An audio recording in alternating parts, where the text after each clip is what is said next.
আজকে সন্ধ্যাবেলায় আদিত্রির জন্মদিনে কেক কাটিং ছিল। প্রথমে মা আশীর্বাদ করছে, তারপরে বৌদি, তারপরে দাদা, একে একে সবাই আশীর্বাদ করেছে আদিত্রিকে। এরপরে কেক কাটা হয়েছে। এখন আদিত্রি কেক কাটবে। আদিত্রি বসে আছে, এপাশে আদিত্রি দিদিমণি, আর এই যে আদিত্রি ছোট্ট বোন বান্ধবী লুচি লুচি লুচি বসে আছে।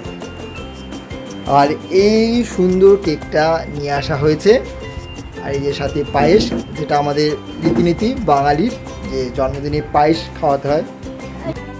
কেক কাটিং চলছে আর সবাই হ্যাপি বার্থডে টু ইউ বলছে।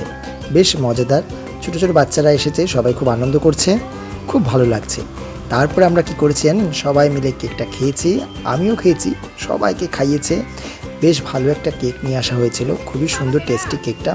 এই যে বৌদি সবাইকে খাওয়াচ্ছে কেক, তারপরে আমার কপালেও এসেছে কেক, আমিও কিন্তু কেকটা খেয়েছি। কি টেস্টি কেকটা, খুব সুন্দর সুন্দর। এরপরে ডিনারে ভাত, মাংস, চিংড়ি মাছ, পায়েস, মিষ্টি, দই, অনেক কিছু ছিল। ব্লগটা কেমন লাগলো অবশ্যই আমাকে জানাবেন।